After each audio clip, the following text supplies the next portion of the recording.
Hello everyone. आज जिस topic पे हम चर्चा करने के वाले हैं, जिस विषय पे, उसका नाम है फ्रिक्शन। फिजिक्स का एक बहुत इंपॉर्टेंट टॉपिक है फ्रिक्शन। देखिएगा, फ्रिक्शन बेसिकली क्या है? एक फोर्स है, और इसको हम बोलें तो ये कहा जा सकता है कि it is a necessary evil. ठीक है, माने इसकी रिक्वायरमेंट है भी और नहीं भी। ठीक है, माने बिना इसके काम चलेगा भी नहीं और इसको हम नेग्लेक्ट भी नहीं कर सकते क्योंकि ये लगेगा। पर फ्रिक्शन है क्या? इसको हम पढ़ेंगे दो तरीके से। एक पढ़ेंगे माइक्रोस्कोपिक लेवल पर और एक पढ़ेंगे मैक्रोस्कोपिक लेवल पर। तो माइक्रोस्कोपिक लेवल पर जब हम इसको पढ़ते हैं तो इसको समझिएगा, ये बेसिकली एक्ट बिटवीन, ठीक है, इसका एक्ट जो होता है ये ध्यान रखिएगा, act between two body, act between two contact surface. ठीक है, ये बेसिक बात समझने की कोशिश है कि ये हमारे पास में, ठीक है, कॉन्टैक्ट सरफेसेस के बीच में काम करता है। मैं समझाऊंगा इसको प्रॉपरली। ठीक है, ये अपोज करता है आपकी मोशन को, और इसमें अगर करेक्ट किया जाए तो opposes relative motion between two different bodies। ठीक है, कैसे? एक एक करके चर्चा शुरू होगी। एक और बात करें तो कह सकते हैं कि it is a electromagnetic force. It is a electromagnetic force. ठीक है, इसमें अभी आप डिटेल में आगे बात करेंगे, अभी इसको मैं नहीं टच कर रहा। और वैसे हर टॉपिक, चाहे ये हो चाहे ये हो चाहे ये हो, ठीक है, इन सब पे हमको बैठ के बात करनी है तसल्ली से। ठीक है, ये हमारे पास में कॉन्टैक्ट फोर्स है। ठीक है, कहा जाएगा it is a contact force. It is a contact force. ठीक है, अब इसको समझिएगा कि ये हो क्या रहा है। हो ये रहा है कि एक एग्जाम्पल लेते हैं। ठीक है, क्योंकि इसके अंदर हम बिना एग्जाम्पल के आगे नहीं बढ़ सकते। और एग्जाम्पल कुछ ऐसा ले लिया कि आपके पास में ये ग्राउंड का सरफेस है। ठीक है, इस पर आपने एक ब्लॉक रख दिया। ठीक है, एक m मास का ब्लॉक रखा हुआ है। अब आप समझो कि जब किसी ऑब्जेक्ट को रखते हैं ग्राउंड पे, तो इसका जो कॉन्टैक्ट है, ठीक है, ये जो कॉन्टैक्ट है ये हमारे लिए एक तरह से बोला जाए तो अनछुआ टॉपिक है, क्योंकि हम इस कॉन्टैक्ट को बहुत अच्छी तरह नहीं देख पाते हैं। इसको माइक्रोस्कोपिक लेवल पे अगर आप चेक करें तो यहीं से आपको फ्रिक्शन की बात मालूम पड़ेगी। माइक्रोस्कोपिक लेवल पे देखिएगा, कोई भी स्मूथ सरफेस हो, चाहे कैसी भी सरफेस हो, वो रफ होती है। माने उसके अंदर कुछ ना कुछ बोल सकते हैं इस तरह के ग्रूव्स बने हुए रहते हैं। ठीक है, ये आपका ब्लॉक था और इसके अंदर देखिएगा क्या है, ग्रूव्स। अच्छा, ये क्या है? ये ग्राउंड है। ये क्या है? सोचिएगा, ग्राउंड है। अब ये जो ग्राउंड है आपका, ठीक है, इसमें और इसमें ये बेसिकली एक दूसरे में समाये हुए हैं। ठीक है, देखिएगा, ये ग्राउंड है, तो मैं इस ग्राउंड का ये और माइक्रोस्कोपिक लेवल पे इसके ग्रूव्स को अगर आपके सामने बताऊं, ठीक है, और आप इसमें यूँ समझिएगा कि अब ये ब्लॉक है, तो ब्लॉक के ग्रूव्स और इसके ग्रूव्स यहाँ पर एक तरह से देखा जाए तो ये लॉकिंग हो गई है। ठीक है, ये लॉक कर दिया एक दूसरे को, लॉकिंग कर दिया है इनने एक दूसरे को। ठीक है, तो दे आर लॉक्ड। इसको हम और तरीके से बोलें तो ये बेसिकली कोल्ड वेल्डिंग का नेचर हुआ। ठीक है, क्या हुआ? Cold welding. अब आपने क्या किया? आपने इस पे फोर्स लगाया। क्या किया? फोर्स लगाया। तो आपने ग्राउंड के रेफरेंस में जब इसको फोर्स लगाया तो आपने इसको रिलेटिवली कहाँ मूव कराया? रिलेटिवली आगे मूव कराया। तो इन दोनों के बीच में, माने ब्लॉक और ग्राउंड के बीच में क्या रिलेटिव मोशन आया या नहीं आया? तो आपने तो लगाया फोर्स, ठीक है, पर इस फोर्स के अगेंस्ट यहाँ पर आप देखेंगे तो इन दोनों के कॉन्टैक्ट सरफेसेस के बीच में एक अपोजिंग फोर्स काम करेगा। अपोजिंग फोर्स काम करेगा, इस अपोजिंग फोर्स को हम कॉन्टैक्ट फोर्स भी बोल सकते हैं, ठीक है, कॉन्टैक्ट फोर्स भी बोल सकते हैं, या हम इसको फ्रिक्शनल फोर्स भी बोल सकते हैं, ठीक है। इसको क्या बोल सकते हैं, कॉन्टैक्ट फोर्स या फिर फ्रिक्शनल फोर्स भी बोल सकते हैं। Are you getting my point? ठीक है, तो बेसिक क्या हुआ, ये इसके रिलेटिवली मोशन को अपोज कर रहा है, ठीक है। तो ये जो रिलेटिव टर्म हम पढ़ते हैं, ठीक है, इसको मैं अभी और डिफाइन करता हूँ।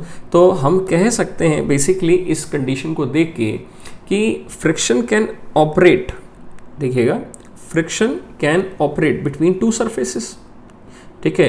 तो ऑपरेट जब करता है तो अलग अलग एग्जाम्पल के साथ में करता है बिटवीन, देखिएगा पहला point, solid and solid surface, दो सॉलिड सरफेसेस के बीच में काम कर सकता है, ठीक है। अगर यहाँ देखें तो between a solid and liquid, इन दोनों लेयर्स के बीच में, सरफेसेस के बीच में काम कर सकता है, या फिर between liquid and liquid surface, इनके बीच में काम कर सकता है। क्लियर है? इसको तो बाकायदा आप फ्लूइड नामक चैप्टर में विस्कस फोर्स के रूप में पढ़ोगे, ठीक है, विस्कस फोर्स के रूप में पढ़ोगे, ठीक है। ये तो बाकायदा आपके पास में लिक्विड और लिक्विड लेयर्स के बीच में काम करने वाली फोर्स होती है। क्लियर है? लिक्विड और लिक्विड के बीच में काम करने वाली फोर्स होगी। तो आपको दो तीन चीज़ें बहुत अच्छे से मेंटेन करनी है, ठीक है, इस कंडीशन में, और वो क्या है, वो ये है कि फ्रिक्शन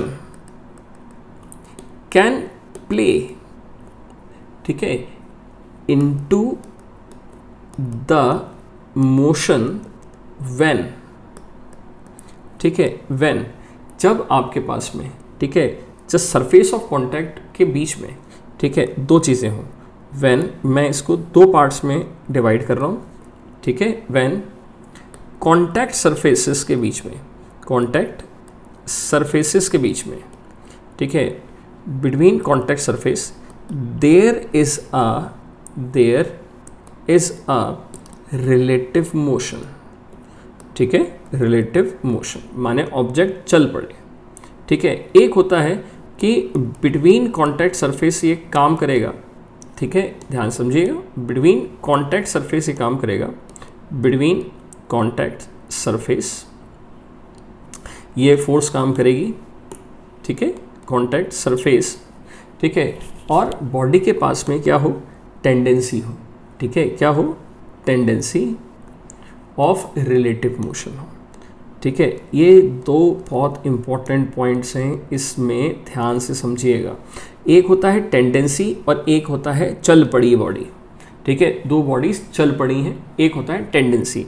माने आपने कभी सोचा कि ग्राउंड पे अगर आपने देखा कि कोई स्टोन पकड़ा है, ठीक है, या कोई ब्लॉक पड़ा है, ठीक है, तो क्या आपने जब फोर्स लगाया इस पर, तो क्या फोर्स लगाते ही ऑब्जेक्ट चल पड़ता है? नहीं, ठीक है, आपको एक सर्टेन लिमिट तक फोर्स लगाना पड़ता है, उसके बाद बॉडी चलती है, ठीक है। तो वही हमको डिस्कस करना है कि टेंडेंसी क्या होती है और रिलेटिव मोशन क्या होता है, ठीक है। इसको मैं एक एग्जाम्पल से समझा रहा हूँ, ध्यान से समझिएगा। एक एग्जाम्पल ले रहा हूँ आपके लिए, और एग्जाम्पल हमको ये कहता है कि मान लिया ये ग्राउंड है, ठीक है, ये ग्राउंड है, ग्राउंड पे एक ब्लॉक रखा है आपके पास में, मान लेते हैं इसको B, और इस पे एक ब्लॉक रखा है A, ठीक है, और A पे हमने एक फोर्स लगाया। तो आपको एक चीज़ का ध्यान रखना है कि फ्रिक्शन फोर्स जो होता है, फ्रिक्शन फोर्स कॉन्टैक्ट फोर्सेस के बीच में काम करेगा, और friction force is a tangential force, ठीक है, टेंजेंशियल फोर्स, ठीक है, सरफेसेस के ऊपर काम करेगा ये, ठीक है, कहीं टेढ़ा मेढ़ा काम नहीं करेगा, ठीक है, टेंजेंशियल फोर्स इंपॉर्टेंट है, समझिएगा। तो आप इसको समझो कि आपने इस पे फोर्स लगाया, ठीक है। तो अब हम इसको सॉल्व करते हैं इस सिचुएशन को, या फिर बोलूँ तो डिस्कस करते हैं इस सिचुएशन को।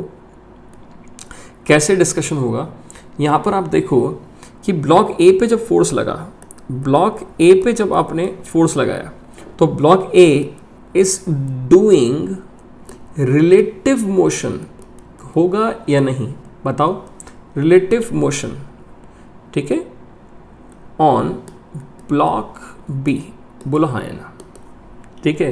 ब्लॉक ए क्या बी पे रिलेटिव मोशन कर रहा है या नहीं कर रहा है।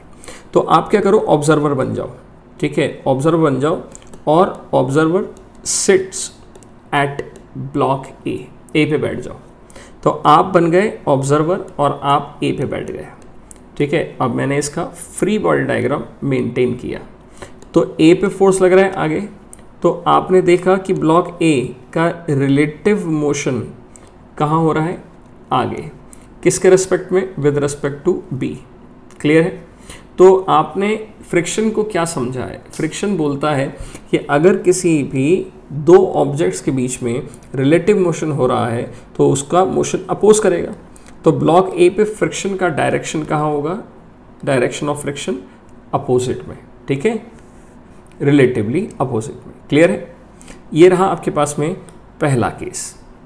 अब आपने एक और काम करना है। अब ऑब्जर्वर को बिठा दीजिए ब्लॉक बी पे। नाउ, ठीक है, sit the observer on block B, ठीक है, बी पे बिठा दीजिए। तो देखिएगा क्या हो रहा होगा। अब बी ब्लॉक पे, और ये रहा आपका ए ब्लॉक, ठीक है, ए ब्लॉक, ठीक है। ए पे फोर्स लग रही थी, फ्रिक्शन लग रहा था। अगर ऑब्जर्वर यहाँ होता और हम इसको रेस्ट पे मान लेते, मान लीजिए, तो ब्लॉक बी को, ये ऑब्जर्वर को ये ब्लॉक बी कहाँ जाता हुआ नजर आता है, बैक साइड में, ठीक है, बैकवर्ड डायरेक्शन में, ठीक है, क्योंकि पहले आपने किसको रेस्ट पे मान रखा था, इसको माना था, ठीक है। तो ए कहाँ जा रहा था, आगे। अब आपने ए को रेस्ट में मान लिया तो ऑब्जर्वर को क्या देखेगा, बी पे। तो ए के रेफरेंस में बी कहाँ जा रहा है, पीछे जा रहा है। तो इसके लिए रिलेटिवली कहाँ मूव हो रहा है, रिलेटिव मोशन कहाँ हो रहा है, पीछे। तो फोर्स कहाँ लगेगा, फ्रिक्शन का, आगे। क्लियर है। तो आपने नोटिस किया कि फ्रिक्शन फोर्स जो लग रहा है, ठीक है, यहाँ पर मैं स्टार लगा दूँ और आपके लिए लिखूँ, फ्रिक्शन फोर्स जो हो रहा है act between two different objects, ठीक है, या बॉडीज, ठीक है।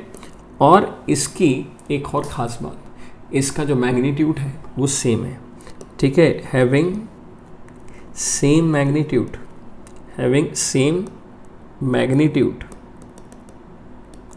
एंड अपोजिट डायरेक्शन, ठीक है। तो इसका मतलब हम कह सकते हैं कि फ्रिक्शन फोर्स, ठीक है, is a action reaction pair, बिल्कुल, ठीक है। यही तो हमने पढ़ते हैं न्यूटन्स थर्ड लॉ में, ठीक है। तो न्यूटन का थर्ड लॉ यही कहता है कि फ्रिक्शन फोर्स एक बेसिकली हमारे पास में कैसा फोर्स है, बताइए, ठीक है, ये एक्शन और रिएक्शन फोर्स है। क्लियर है आपको, ठीक है, यहाँ तक सब पहुँचे। अब हम फ्रिक्शन फोर्स को थोड़ा सा और डिटेल में लेके और विद एग्जांपल समझते हैं, ठीक है। जैसे कि मैंने ऊपर मेंशन किया कि जब भी आपने फ्रिक्शन पढ़ना है तो ज़रूरी नहीं है कि ऑब्जेक्ट मूव करे ही करे, ठीक है। फ्रिक्शन को हम दो तरीके के एस्पेक्ट्स में पढ़ते हैं, ठीक है। एक होता है हमारे पास में स्टैटिक, ठीक है, और एक होता है हमारे पास में डायनामिक। स्टैटिक कंडीशंस और डायनेमिक कंडीशंस। स्टैटिक कंडीशन में भी हमारे पास में दो चीज़ें होंगी, ठीक है, व्हेन नो एक्सटर्नल फोर्स, ठीक है, एक्सटर्नल फोर्स नहीं हो, ठीक है, और व्हेन एक्सटर्नल फोर्स हो, एक्सटर्नल फोर्स ज़ीरो नहीं हो, ठीक है, माने कुछ ना कुछ फोर्स होनी चाहिए, ठीक है। और डायनेमिक का मतलब क्या है, ठीक है, ऑब्जेक्ट्स या बॉडीज आर इन मोशन, ठीक है, बॉडी आर इन मोशन, ठीक है, माने हैविंग रिलेटिव मोशन, ठीक है, हैव रिलेटिव मोशन, ठीक है। और यहाँ पर क्या था, हैव नो रिलेटिव मोशन, क्योंकि ऑब्जेक्ट चला ही नहीं, ठीक है, हैव नो रिलेटिव मोशन, ठीक है। इस कंडीशन को विद एग्जाम्पल ज़रा अलग अलग केसेस के साथ में पढ़ने की कोशिश करते हैं। आइए, तो जैसे कि हम बात कर रहे हैं कि हमारे पास में दो केसेस पे बात होगी, एक होगी हैव नो रिलेटिव मोशन, एक होगी हैव रिलेटिव मोशन। तो इसमें करना ये है कि तीन केसेस लेते हैं। आइए एक एक करके इस पे बात करें। तो तीन केस लेते हैं। पहला है केस ए, ठीक है, कि मान लिया कि let body is at rest, ठीक है, इज एट रेस्ट। अब देखिएगा रेस्ट का केस भी दो प्रकार का है, रेस्ट का केस भी कितने हैं, दो प्रकार का है। मैं पहले रेस्ट में ले रहा हूं कि नो पुश और पुल, ठीक है, कोई फोर्स ही नहीं लगे, ठीक है, दोबारा समझिएगा इसको, कोई फोर्स ना लगे, ठीक है। तो यहाँ पर एक ग्राउंड है, ब्लॉक मास m का है, कोई फोर्स नहीं लग रहा, इसका मतलब क्या हुआ, इसका मतलब कोई रिलेटिव मोशन नहीं है, ठीक है, having no relative motion, having no relative motion, clear है, ठीक है। तो इस समय फ्रिक्शन क्या होगा, जीरो, ठीक है। बट हम जानते हैं फोर्स कैसी क्वांटिटी है, फ्रिक्शन हो चाहे फोर्स हो, ठीक है, it is a vector quantity, ठीक है, कैसी क्वांटिटी है, वेक्टर क्वांटिटी, ठीक है। एंड वेक्टर क्वांटिटी के पास में क्या होता है, एंड हैव डायरेक्शन, इसके पास में क्या होता है, डायरेक्शन। तो एक तरह से देखा जाए तो इस समय ये नल वेक्टर है, ठीक है, तो इसका डायरेक्शन इस समय निकाला नहीं जा सकता, ठीक है, direction can not be derived या डिसाइडेड, ठीक है। तो हम कह सकते हैं देयरफॉर इट्स डायरेक्शन, ठीक है, इस डायरेक्शन कैन नॉट बी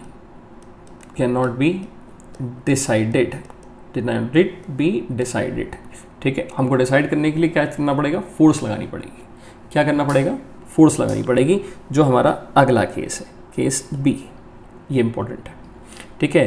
तो हमने फिर से कहा कि let body is at rest, अभी भी रेस्ट है, ठीक है, बट फोर्स कौन सी, एक्सटर्नल इज नाउ अप्लाइड, ठीक है, अप्लाइड किया आपने, इस पे फोर्स लगानी शुरू की, ठीक है।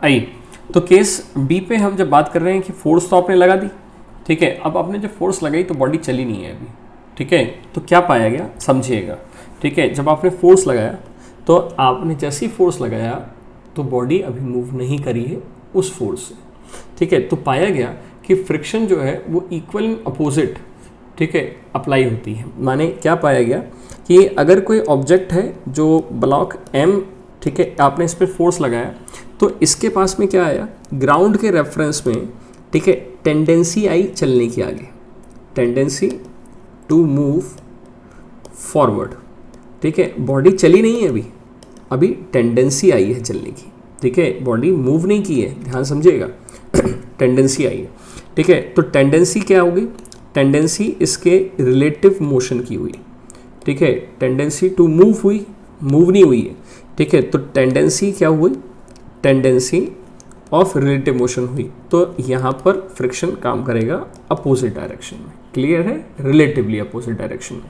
तो यहाँ पर क्या पाया गया, प्रैक्टिकली पाया ये गया कि जो फ्रिक्शन फोर्स थी, ठीक है, फ्रिक्शन फोर्स थी वो directly proportional to applied force है, ठीक है, अप्लाइड फोर्स है। आपने अप्लाइड फोर्स जितनी बढ़ाई फ्रिक्शन फोर्स उतनी बढ़ी, ठीक है, अप्लाइड जितनी ही उतनी ही बढ़ी।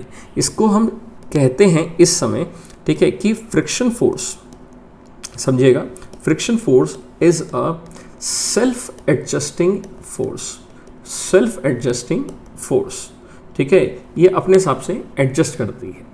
पर देखिएगा हम तो एक्सटर्नल फोर्स बढ़ा रहे हैं, फ्रिक्शन की वैल्यू भी बढ़ रही है, पर हर एक की एक लिमिटिंग वैल्यू होती है, क्योंकि आपके पास में एक्सटर्नल फोर्स तो अनलिमिटेडली बढ़ा सकते हो आप, ठीक है, आपने 10 न्यूटन लगाया, 15 न्यूटन लगाया, 2 हाथी लगाए, 3 हाथी लगाए, ठीक है, पर फ्रिक्शन जो कि इनके बीच का, ठीक है, कोल्ड वेल्डिंग की कंडीशन थी, ठीक है, उसका तो एक पर्टिकुलर वैल्यू होगी।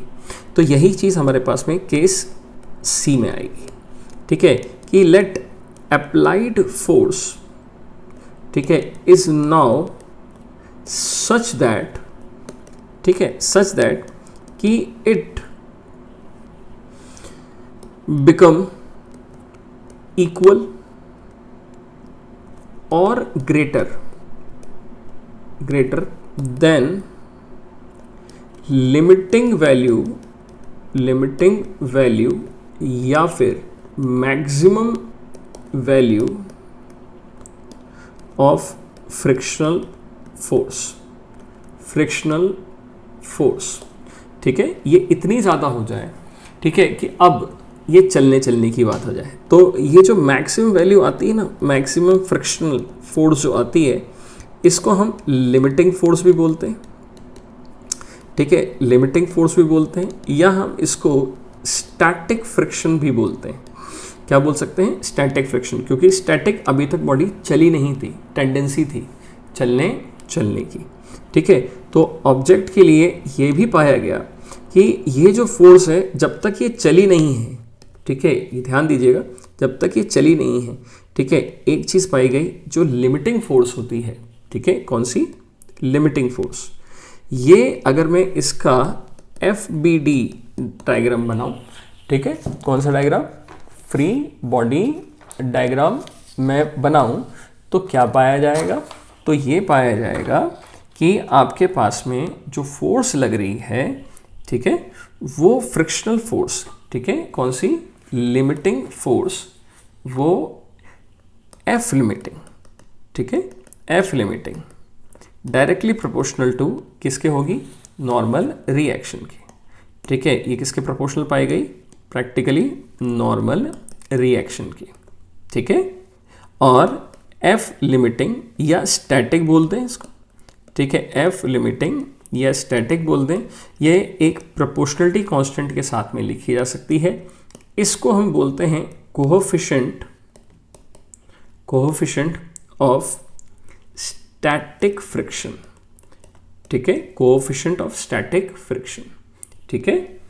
अब इसका एक डायग्राम बनाते हैं, ठीक है, इसका एक डायग्राम खींचते हैं। देखिएगा कैसे, यहाँ पर y एक्सिस पे आपने क्या किया? y एक्सिस पे आपने ले लिया फोर्स ऑफ फ्रिक्शन, ठीक है, ये आ गया आपके पास में फ्रिक्शनल फोर्स, समझिएगा इसको। और x एक्सिस पे आपने ले लिया अप्लाइड फोर्स, ठीक है, x एक्सिस पे ले लिया अप्लाइड फोर्स, ठीक है। अब ये पाया गया कि क्योंकि फ्रिक्शन फोर्स और अप्लाइड फोर्स, देखिए मैंने अप्लाइड फोर्स बढ़ाई, तो फ्रिक्शन फोर्स क्या थी? ठीक है, friction force self adjusting in nature है, पर इसकी एक मैक्सिमम वैल्यू है, ठीक है, इसको हम मैक्सिमम वैल्यू भी बोल सकते हैं, ठीक है, मैक्सिमम वैल्यू और लिमिटिंग वैल्यू बोल सकते हैं, ठीक है। तो ये मैक्सिमम वैल्यू, इसके बाद में क्या होगा? इसके बाद में बॉडी डायनामिक कंडीशन में आ जाएगी। यहाँ से लेके यहाँ तक तो स्टैटिक है, इसके बाद में काय में आ जाएगी? डायनेमिक में आ जाएगी।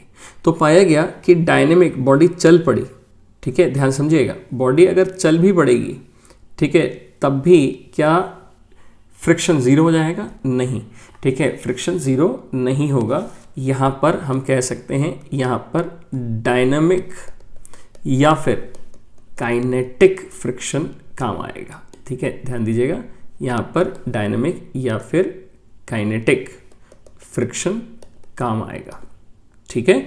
इसकी वैल्यू कुछ लिमिटिंग से कम होती है। तो आपने कभी भी नोटिस किया होगा, एक बार बॉडी को चलाना मुश्किल होता है, पर एक बार चल पड़े, ठीक है, तो बॉडी एक बार ही चल पड़ती है, तो यहाँ पर उस पर उसको थोड़ा सा मोमेंटम में लाना, ठीक है, वो मुश्किल है, मगर जैसी चल पड़ेगी काम कर जाएगी। तो यहाँ से क्या मालूम पड़ा? यहाँ से ये मालूम पड़ा कि जो फ्रिक्शन स्टैटिक कंडीशन में आता है वो डायनेमिक कंडीशन की तुलना में या काइनेटिक कंडीशन की तुलना में ज़्यादा होता है। या फिर हम इसको ऐसे भी बोल सकते हैं कि μs(n) और μk(n), ठीक है, नॉर्मल रिएक्शन, ठीक है। तो यहाँ पर क्या आ गया? ठीक है, स्टैटिक कंडीशन में जो कोफिशिएंट आ रहा है और जो काइनेटिक कंडीशन में कोफिशिएंट आ रहा है उसको हम चेक करें तो ये आता है, ठीक है। पर आपने कभी भी ये भी नोटिस किया होगा कि जब हम किसी ऑब्जेक्ट को चला रहे हैं तो हमने गाड़ियों के पहिए को भी तो चलाते हैं, ठीक है। तो ये जो आपके व्हील्स हैं, ठीक है, ये जो व्हील हैं, इस व्हील को भी तो देखिएगा, ये भी तो ज़मीन पे, ग्राउंड पे आगे की ओर चल रहे हैं, तो यहाँ पर भी फ्रिक्शन लगता है। और क्योंकि ये रोल करते हुए जाता है व्हील, ठीक है, व्हीकल के जो व्हील हैं ये रोल करते हुए जाते हैं, तो यहाँ पर रोलिंग, ठीक है, जैसे यहाँ दिखेगा ये पूरा जो व्हील है ये रिलेटिवली कहाँ मूव कर रहा है? आगे, इसका रिलेटिव मोशन कहाँ हो रहा है? आगे, तो यहाँ पर फ्रिक्शन काम करेगा। तो यहाँ रोलिंग फ्रिक्शन काम आता है, जिसको हम डिटेल में रोटेशन में पढ़ेंगे। रोलिंग फ्रिक्शन काम आता है, और रोलिंग फ्रिक्शन का जो वैल्यू है सबसे छोटी होती है, ठीक है। रोलिंग की कंडीशन सबसे छोटी होती है।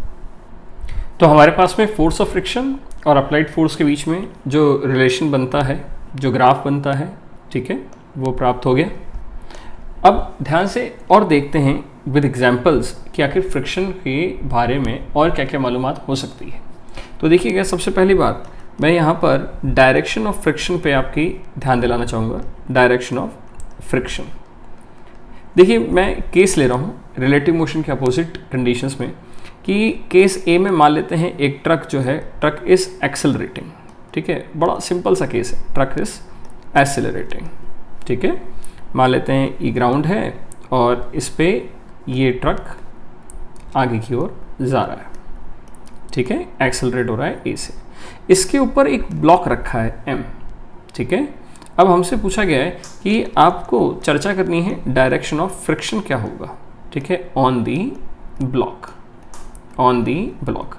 तो सोचिएगा क्या करना है। तो हमने पहले भी इसके ऊपर चर्चा कर रखी है कि जब भी आपके पास में कोई ऑब्जेक्ट है जो एक्सेलरेटेड है, तो आपके पास में ग्राउंड के रेफरेंस में ये फ्रेम ऑफ रेफरेंस कैसा हुआ, इनर्शियल या नॉन इनर्शियल, बिल्कुल नॉन इनर्शियल। तो आप एक काम कीजिए, ठीक है, ऑब्जर्वर बन जाइए और ट्रक पे बैठ जाइए। तो जब ट्रक पे बैठेंगे तो सबसे पहली बात, अगर आप इसको रोकना चाहेंगे या फिर आप इस ब्लॉक के ऊपर स्टडी करना चाहेंगे, तो आपको करना क्या होता है, करना ये होता है कि आप पहले इस ब्लॉक को इनर्शियल फ्रेम में लाने की कोशिश कीजिए और रोकिए। तो सिस्टम कहाँ जा रहा है, आगे, तो उस पर एक सूडो लगेगा, ठीक है, ठीक है, क्या लगेगा, एक सूडो फोर्स लगेगा, ठीक है। कितना होगा, m इंटू ए। तो आप देखो कि अगर आपने सूडो लगाया तो ट्रक के रेफरेंस में, ठीक है, इस ब्लॉक पे एक तरह का रिलेटिव मोशन किधर आया, बैक साइड में है, ठीक है। तो रिलेटिव मोशन अगर बैक में आया तो फ्रिक्शन का डायरेक्शन क्या होगा, आगे, सिंपल है, फ्रिक्शन का डायरेक्शन क्या होगा, आगे, ठीक है। पर इसी में अगर ट्रक रिटार्ड कर रहा होगा, ट्रक इज रिटार्डिंग, ठीक है, ट्रक इज रिटार्डिंग, ये बड़ा इंपॉर्टेंट है, इसको ध्यान से समझिएगा। और इसमें भी डायरेक्शन निकालना हो तो क्या करना है, ठीक है। फिर वही बात कि ग्राउंड ले लिया और हमारे पास में एक ट्रक ले लिया, और अब ये ट्रक क्या कर रहा है, ये माइनस ए से आगे जा रहा है, ठीक है, और block M as it is यहीं पे है। तो ऐसी स्थिति में करना क्या है, क्योंकि ये रिटार्ड कर रहा है, तो अब क्या होगा, ये रिटार्ड करेगा, तो आज इसका रिलेटिवली अगर हम इसके मोशन के ऊपर बात करें तो हमको इसको रोकना है। तो आज एम ए कहाँ लगेगा, आगे, तो फ्रिक्शन कहाँ लगेगा, पीछे, फ्रिक्शन कहाँ लगेगा, पीछे, ठीक है। बड़ा इंपॉर्टेंट कंसेप्ट है, ध्यान से समझिएगा, ठीक है। तो आपको ये भी याद रखना है कि आखिर जो फ्रिक्शन लगता है, ठीक है, आखिर इसकी वैल्यू हमने पढ़ी थी कितनी होती थी। तो फ्रिक्शन की वैल्यू आप ध्यान से समझें तो फ्रिक्शन फोर्स की वैल्यू हमारे पास में प्रोपोर्शनल टू नॉर्मल रिएक्शन थी। तो फ्रिक्शन इक्वल्स टू कितना आया था, म्यू एन, ठीक है। तो ये ब्लॉक अगर मास m का ग्राउंड पे रखा है मान लिया, तो ये नॉर्मल और ये एम जी, ठीक है। तो फ्रिक्शन की वैल्यू कितनी हुई, म्यू एम जी, ठीक है। पर अगर मैं आपसे बोलूँ कि मान लिया कि ये जो सरफेस थी वो मैंने इंक्लाइंड ले ली, ठीक है, और ब्लॉक m क्या हुआ, ऐसे हुआ, ठीक है। तो mg अब कहाँ लगेगा, नीचे लगेगा। नॉर्मल रिएक्शन सरफेस के परपेंडिकुलर, यहाँ पर अगर ये थीटा है तो ये भी अंकल क्या होगा, थीटा, और यहाँ पर आज नॉर्मल रिएक्शन जो होगा वो mg की जगह क्या आ जाएगा, mg cos थीटा। तो फ्रिक्शन की वैल्यू कितनी आएगी, म्यू एन। तो ध्यान दीजिएगा फ्रिक्शन की वैल्यू आ गई mg cos थीटा। तो ये दिखाने वाली बात ये है इसके अंदर, ठीक है, और देखने वाली कंडीशंस में कि आपको ये बहुत विशेष रूप से ध्यान रखना है कि n की वैल्यू हमेशा mg नहीं होती है, mg cos थीटा या इस तरह से भी लिखी जा सकती है। क्लियर है। एक कंसेप्ट आता है इसमें, हम वो भी जानकारी मिलेंगे और फिर इनमें प्रैक्टिस करेंगे सवालों की, ठीक है। वो होता है हमारे पास में angle of friction, angle of friction, ठीक है। एंगल ऑफ फ्रिक्शन का मतलब क्या है, मान लीजिए कि एक ऑब्जेक्ट है, ठीक है, ब्लॉक का एग्जांपल ले लेते हैं, जो किसी रफ सरफेस पे हमने फोर्स लगाना है इस पर, ठीक है, किसी रफ सरफेस पे फोर्स लगेगा और आपने mg नॉर्मल रिएक्शन और इसका रिलेटिव की कंडीशन में फ्रिक्शन इधर आ गया, ठीक है। तो एट अ पॉइंट, ठीक है, at a point of rough surface, ठीक है, रफ कॉन्टैक्ट बोलूँ या फिर सरफेस बोल दें, ठीक है। और यहाँ पर हमको अब यहाँ पर एंगल ऑफ फ्रिक्शन बताना है। तो एंगल ऑफ फ्रिक्शन जब बताना है, ठीक है, तो क्या करना है ये ध्यान से समझना है कि यहाँ पर फ्रिक्शन फोर्स क्या होगी, म्यू टाइम्स एन, ठीक है। तो नॉर्मल और फ्रिक्शन फोर्स, ठीक है, नॉर्मल और फ्रिक्शन फोर्स के बीच में बनने वाला जो एंगल है, ठीक है, और वो भी कहाँ से, वाई एक्सिस से, ठीक है, ध्यान से समझिएगा, वो भी कहाँ से, वाई एक्सिस से, ये हमारे पास में कहलाएगा एंगल ऑफ फ्रिक्शन, ठीक है।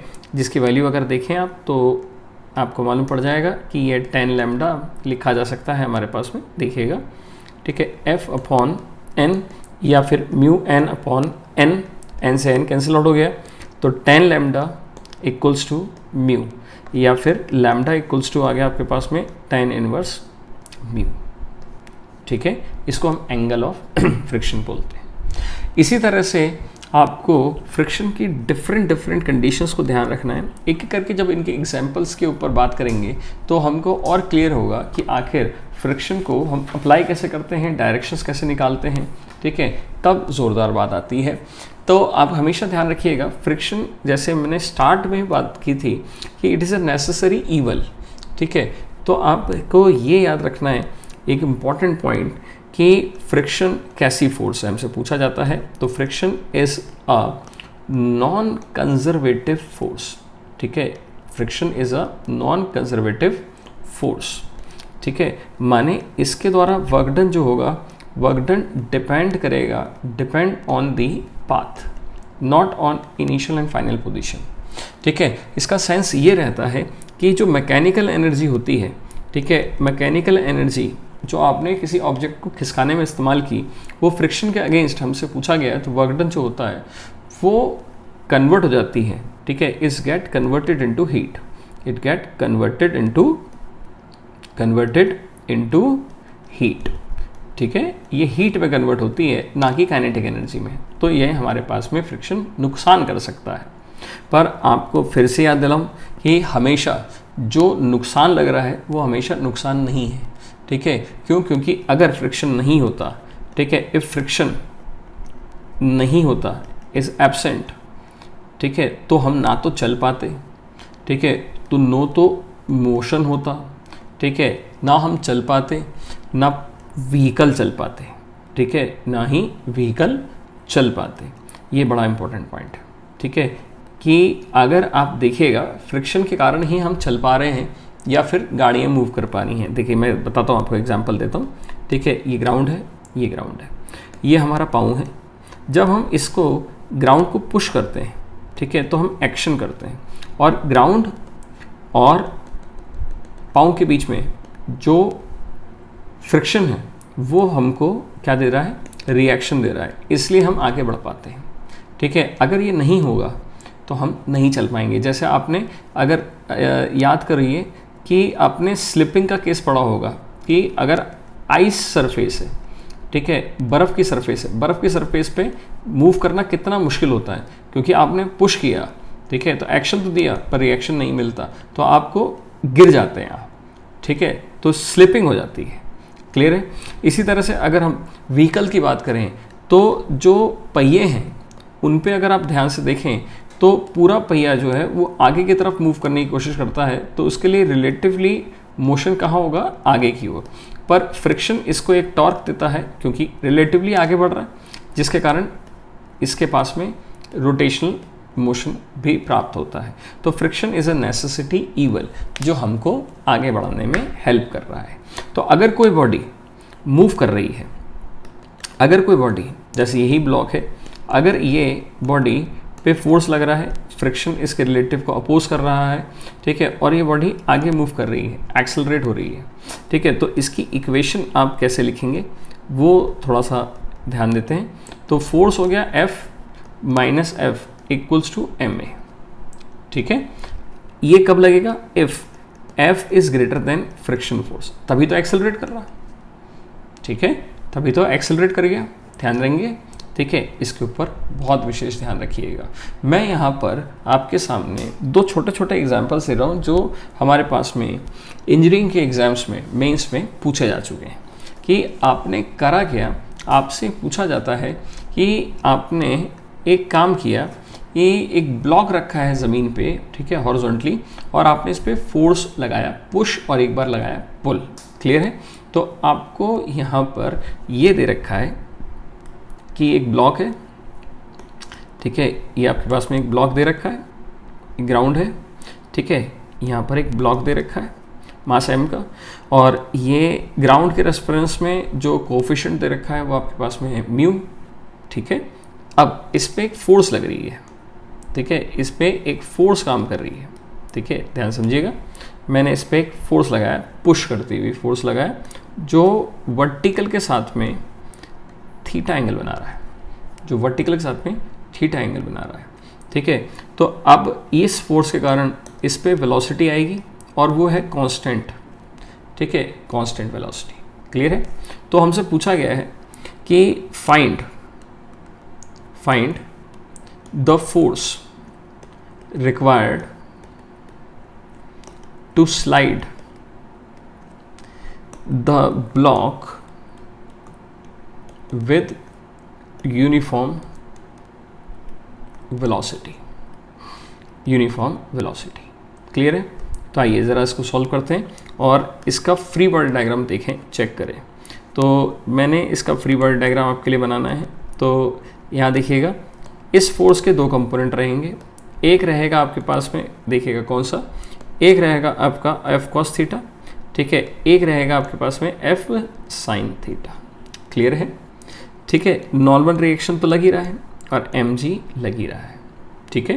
तो इस बॉडी पे, केवल इस बॉडी पे ध्यान दीजिएगा, ठीक है। इस बॉडी पे देखिएगा नॉर्मल रिएक्शन ऊपर है, F cos थीटा नीचे है, F sin थीटा इसको आगे की तरफ पुश कर रहा है और mg नीचे, ठीक है। इतनी बात आई, ठीक है। चलिए, तो अगर हम नॉर्मल रिएक्शन देखेंगे, चेक करें, तो नॉर्मल रिएक्शन कितना हो जाएगा, F cos theta plus mg, ठीक है, ये रही पहली इक्वेशन। और क्योंकि ये आगे मूव करेगा तो F sin थीटा, ठीक है, और ये रहा आपके पास में फ्रिक्शन, ठीक है, F sin theta must be greater than friction, second equation, clear है। क्योंकि आपको कांस्टेंट वेलोसिटी से चलाना है तो आपने पास में ये ऐसे लिखा जाएगा, F minus M equal to M into A. पर कांस्टेंट वेलोसिटी का मतलब ये है कि एक्सेलरेशन क्या है, ज़ीरो, क्योंकि वेलोसिटी क्या है, कांस्टेंट।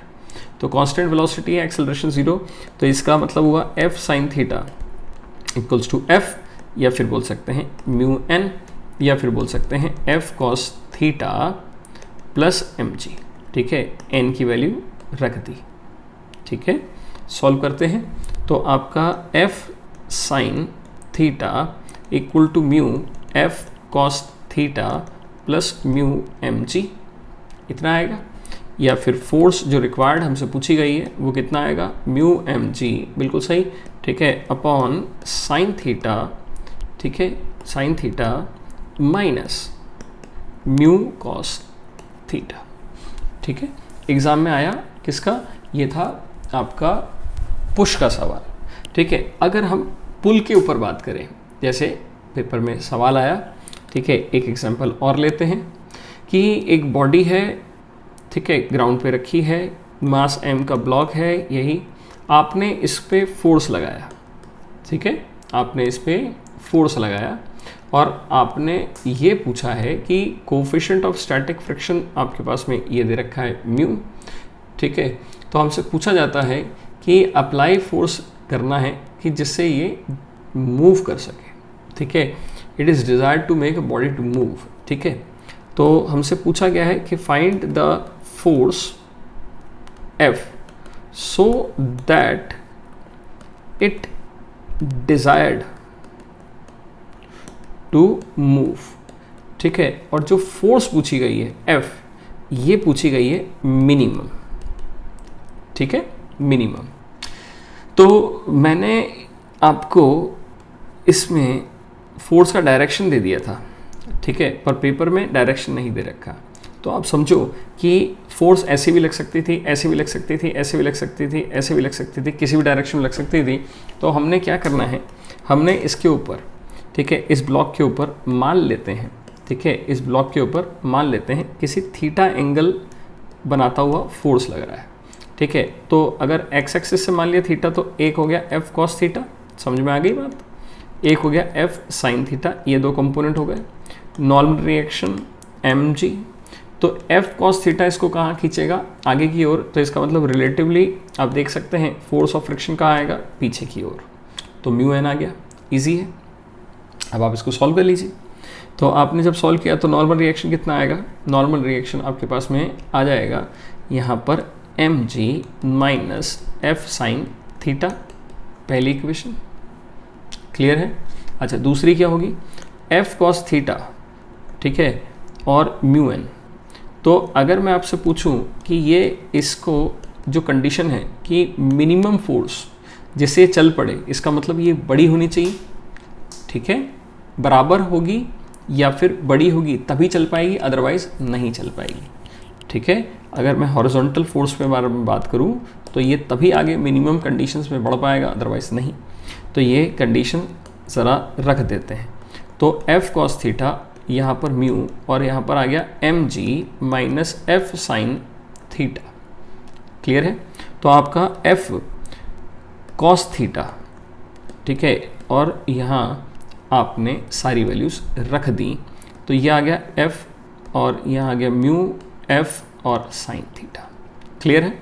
अब आप इसको इधर ले गए तो आपके पास में फोर्स जो आया वो आ गया म्यू एम जी अपॉन, ठीक है, mu M G upon cos theta plus mu sine theta, ठीक है।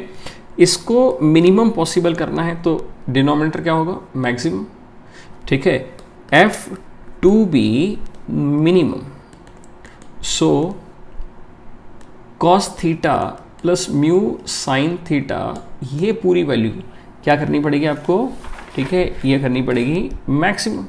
तो यहाँ मैक्सिमम मिनिमम की कंडीशन लगाएं, तो इसको डिफरेंशिएट कर देते हैं, आइए, ठीक है, थीटा के रेफरेंस में इसको डिफरेंशिएट करते हैं। तो यहाँ पर आपने जब इसको डिफरेंशिएट किया तो क्या आ गया, ठीक है, कॉस का डिफरेंशिएशन माइनस साइन और साइन का डिफरेंशिएशन कॉस, इसको हम किसके बराबर करते हैं, 0 के। तो आपके पास में इस समय जिस एंगल पे आप इसको अप्लाई करेंगे, जिस एंगल पे आप इसको अप्लाई करेंगे, ठीक है, ये वो कितना आ गया उसका टेन थीटा, इतना आ गया। तो ये म्यू है, ये 1 है, इसका मतलब 1 प्लस म्यू स्क्वायर, सिंपल है। और आपको मालूम है कि अगर मैं इस ट्राइंगल का साइन लिखूंगा तो साइन कितना आएगा, mu upon 1 plus mu square under root, cos कितना आएगा 1 upon under root 1 plus mu square. और आपसे पूछा क्या है, आपसे पूछा है एफ की मिनिमम वैल्यू जो कितनी आ रही थी, mu M G upon cos theta plus mu times of sine theta. अब आप एक काम कीजिए, ठीक है, साइन की वैल्यू और कॉस की वैल्यू पुट कर दीजिए, ठीक है। जब आप इसको पुट करेंगे तो आपके पास जो रिलेशन आएगा वो आएगा mu M G under root 1 plus mu square, ठीक है, ये कंडीशन आएगी। तो इसमें, इस आर्टिकल में अभी ये फर्स्ट पार्ट था, ठीक है, इस फ्रिक्शन की कंडीशन का। आई होप आपको ये समझ में आया होगा, ठीक है। इसके नेक्स्ट लेक्चर में हमारे पास में ब्लॉक्स प्रॉब्लम के ऊपर डिस्कशन होगा और फ्रिक्शन के डायरेक्शंस के बारे में प्रॉपरली हम चर्चा करेंगे, ठीक है। आई होप आपने एंजॉय किया होगा सेशन, ठीक है। और मैं उम्मीद करता हूँ आप अपने सजेशंस, अपने कमेंट्स ज़रूर लिख के भेजेंगे, ठीक है। इस वीडियो को आपको देखा आपने, थैंक यू, और आई होप आपको समझ में आया होगा।